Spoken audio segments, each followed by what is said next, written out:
Assalamu alaikum. Yes, I haven't done any type of video for so long.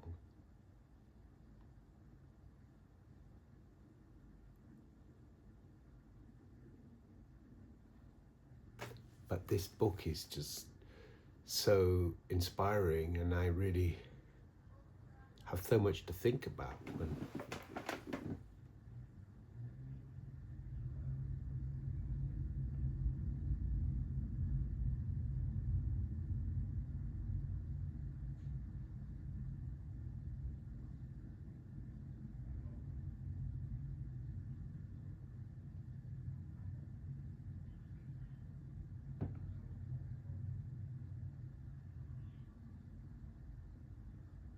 It demands of us that we really think about it, truly. I'm going to go back to reading a few lines from where I read previously. What then, according to the Quran, is the character of the universe which we inhabit? In the first place, it's not the result of a mere creative sport. We have not created the heavens and the earth and whatever is between them in sport. We have not created them but for a serious end, but the greater part of them understand it not. It is a reality to be reckoned with. Verily, in the creation of the heavens and the earth, and in the succession of night and of day, are signs for men of understanding, who, standing, sitting, and reclining, bear God in mind and reflect on the creation of the heavens and of the earth, and say, O our Lord, thou hast not created this in vain. Again, the universe is so constituted that it is capable of extension. God adds to his creation what he wills. It's not a block universe, a finished product, immobile and incapable of change. Deep in its inner being lies, perhaps, the dream of a new birth.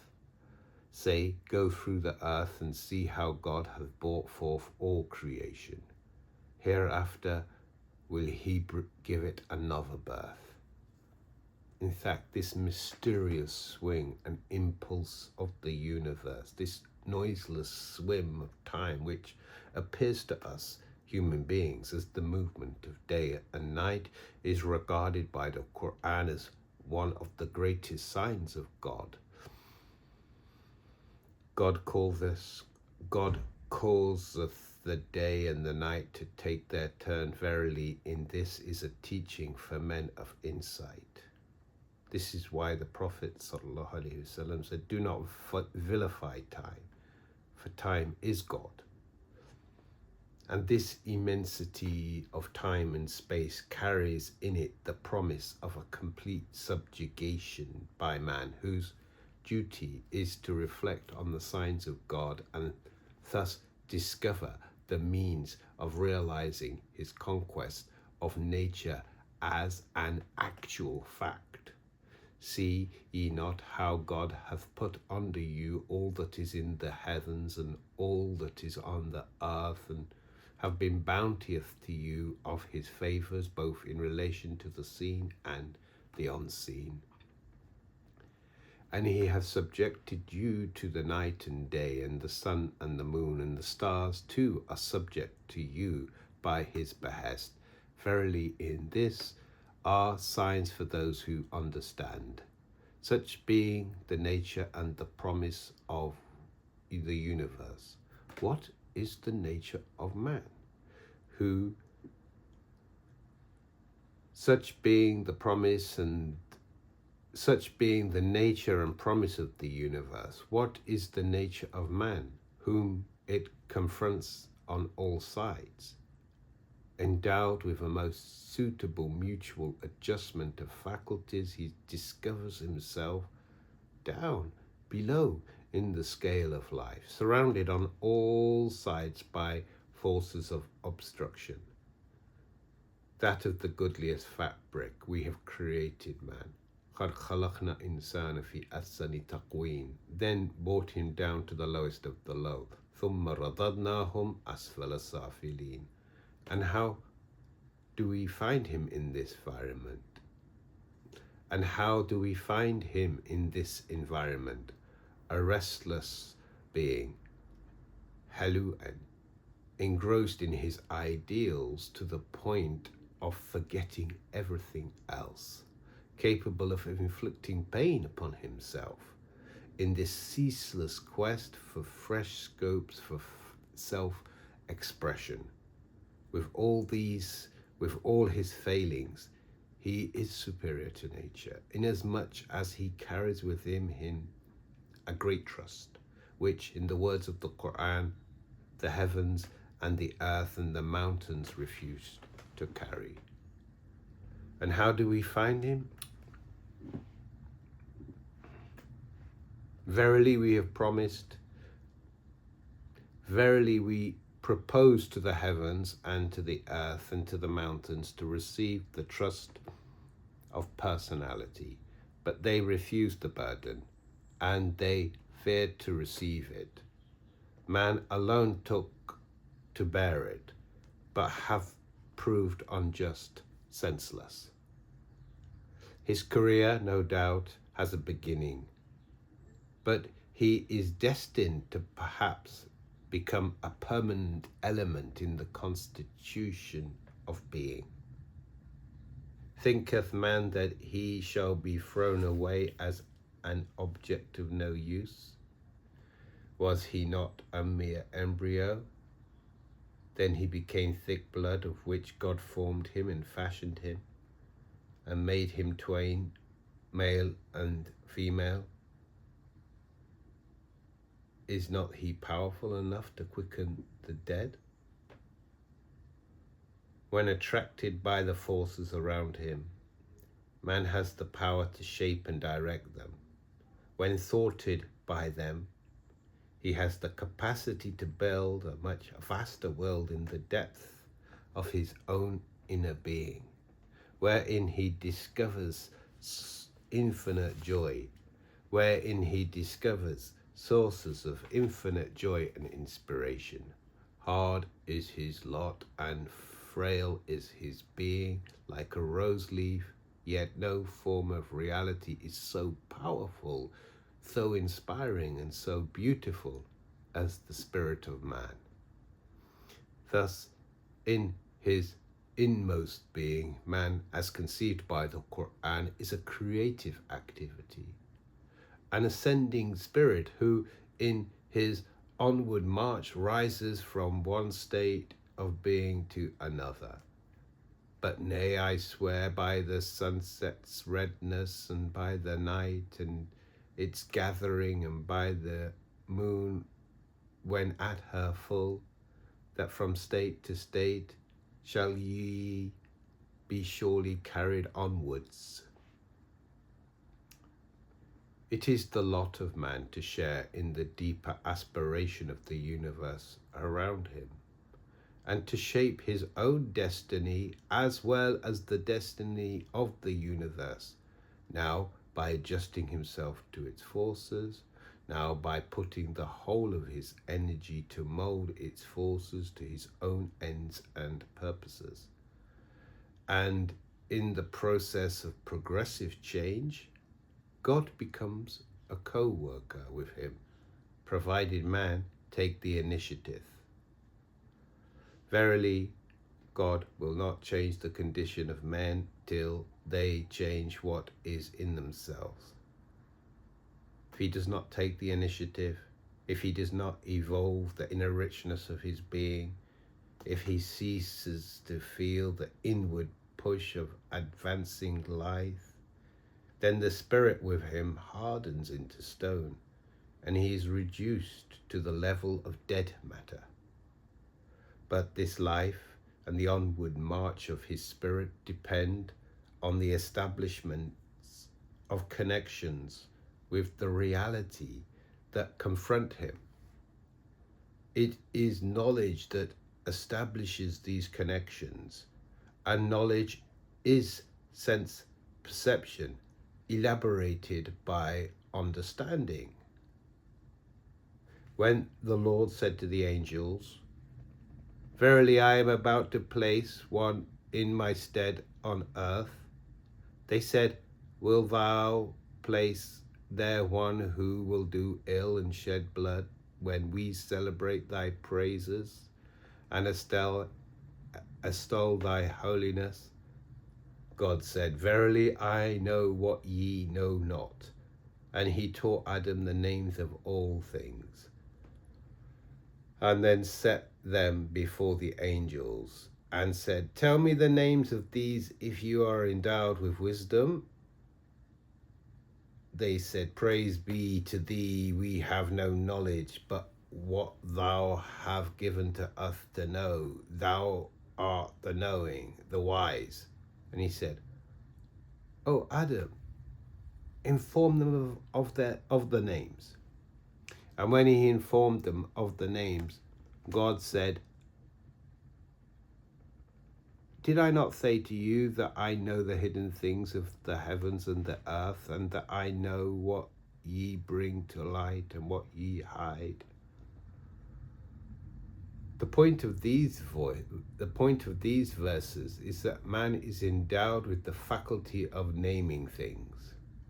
That is to say, forming concepts of them, and forming concepts of them, and forming concepts of them is capturing them. Thus, the character of man's knowledge is conceptual, and it is with the weapon of this conceptual knowledge that man approaches the observable aspect of reality. The one noteworthy feature of the Quran is the emphasis that it lays on this observable aspect of reality. Let me quote here a few verses. "Assuredly, in the creation of the heavens and of the earth, and in the alteration of night and day, and in the ships which pass through the sea, with what is useful to man, in the rain which God sendeth down from the heavens, giving life to the earth after its death, and scattering over it all kinds of cattle, and in charge of the winds, and in the clouds that are made to do service between the heavens and the earth, are signs for those who understand. And it is he who hath ordained for you that ye may be guided, and it is he who hath ordained for you that ye may be guided thereby in the darkness of the land and of the sea. Clear have we made our signs to men of Clear have we made our signs to men of knowledge, and it is he who hath created you of one breath, and have provided you an abode and a resting place in the womb. Clear have we made our signs for men of insight, and it is he who hath sendeth down the rain from the heavens, and we bring forth by it the buds of all the plants, and from them bring we forth the green foliage, and the close growing grain, and the palm trees with sheaths of clustering dates, and gardens of grapes, and the olive and the pomegranate, like and unlike. Look ye on their fruits when they ripen. Truly herein are signs unto people who believe. Have thou not seen how thy Lord lengthens out the shadow? Had we pleased, he had made it motionless, but we made the sun to be its guide, and then draw it unto us with easy indrawing. Can they not look up to the clouds, how they are created? and to the heavens, how it's upraised, and to the mountains, how they are rooted, and to the earth, how it's outspread. And among his signs are creations of heavens and of the earth, and of the variety of tongues and colours. Herein truly are signs for men, for all men. No doubt, the immediate purpose of the Quran is reflective observation of nature. No doubt the immediate purpose of the Quran in this reflective observation of nature is to awaken in man the consciousness of that of which nature is regarded a symbol. But the point to note is the general empirical attitude of the Quran, which engendered in its followers a feeling of reverence for the actual, and ultimately made them the founders of modern science.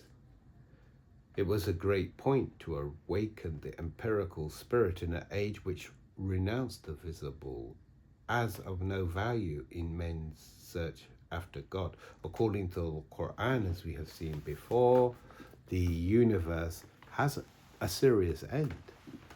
Its shifting actualities force our being into fresh formations. The intellectual effort to overcome the obstruction offered by it, besides enriching and amplifying our masterful insertion into the subtler aspects of human experience. It is our reflective contact with the temporal flux of things which trains us for an intellectual vision of the non-temporal. Reality lives in its own appearance. And such a being as man, who has to maintain his life in an obstructing environment, cannot ignore the visible. The Quran opens our eyes to the great fact of change through appreciation and control of which alone it is possible to build a durable civilization.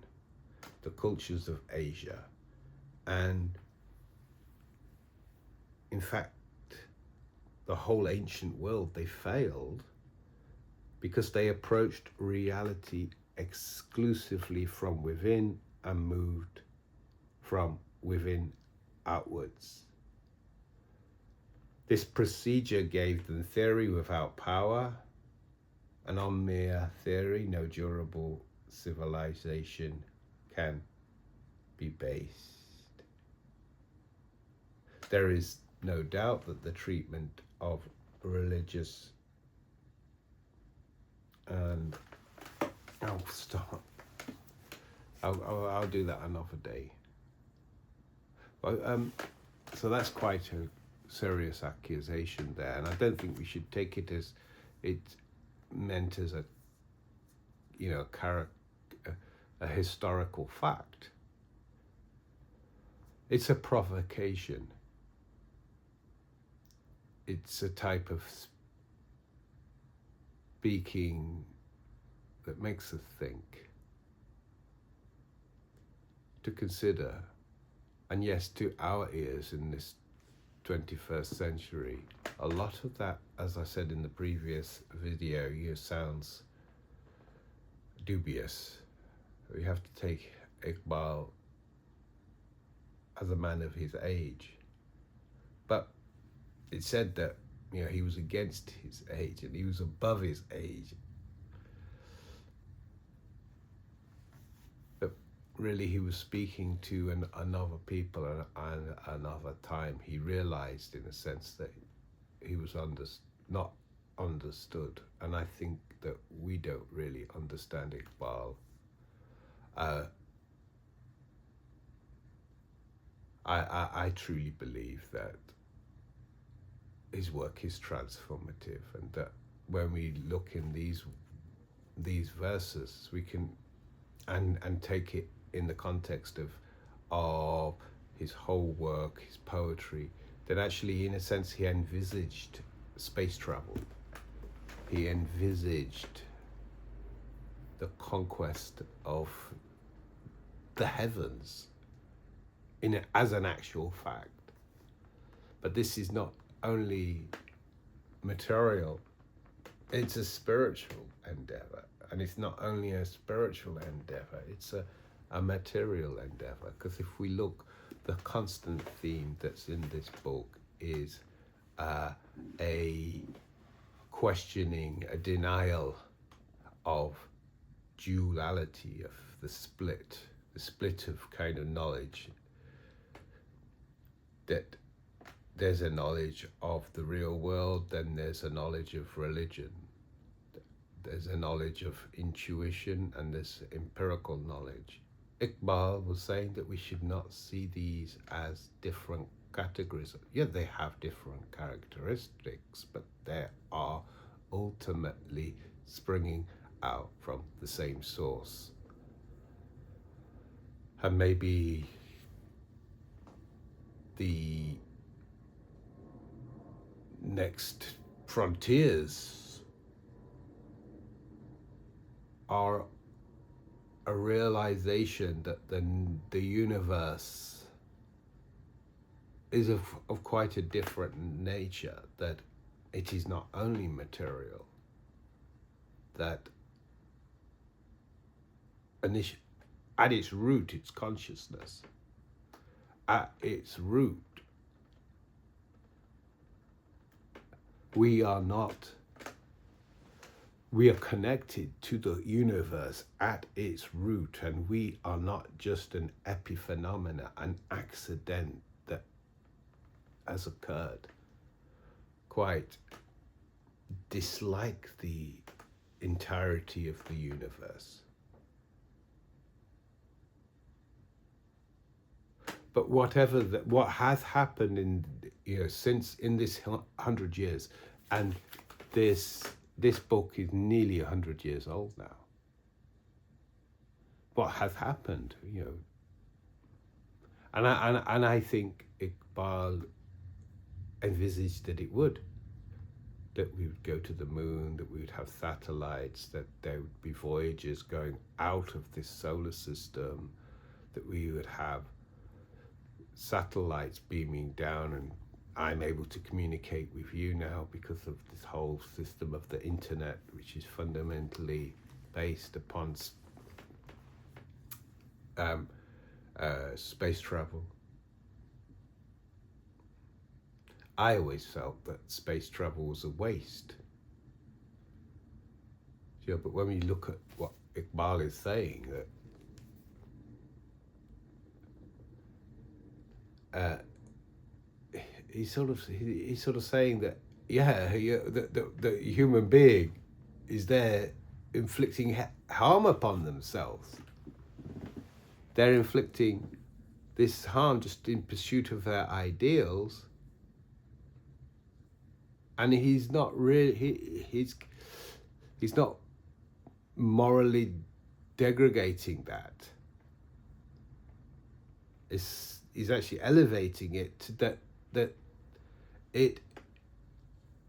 science, technology, space travel is a part of a pious endeavor. And I'll be honest with you. I'll be honest with you. I find that quite difficult to take. Just goes against my fitra. But this is sort of what Iqbal really does challenge.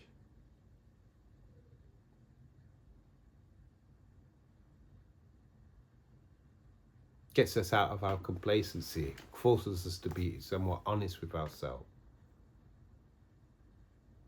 We love the fact that we have these phones, these computers. in our pocket, and that we can communicate, and that we can fly here and there. I think we have to be honest that we do like that, and it's a bounty. Allah sakharana, He's subjected it to us, and it's only occurred because of a ruthless pursuit.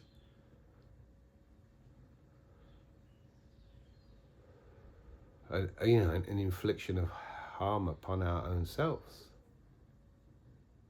and of nature.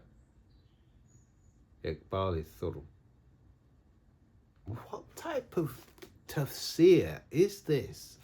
So he comes here and he's relaying all these ayats, and then he's talking about conceptual knowledge being a weapon with which we use to subjugate nature. It's kind of what he's saying, isn't it, really? How do we react to that? Oh, it's so provoking.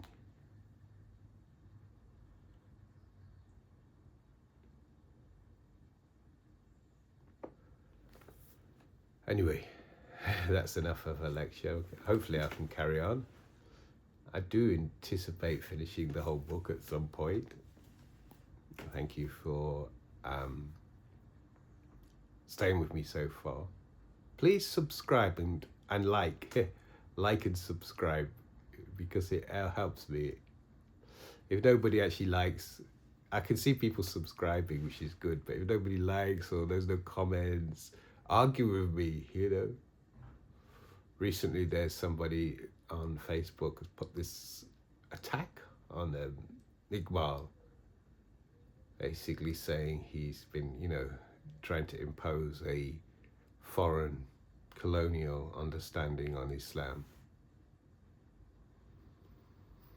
And I don't think that's true, to be perfectly honest. But I think we have to be honest and talk about that. There may be some fair credence to what that's been saying. It's not. I can see the point of it. But Iqbal is formidable, and we have to. We have to deal with him. Okay. Anyway, thank you. Shukran. Okay. Assalamu alaikum.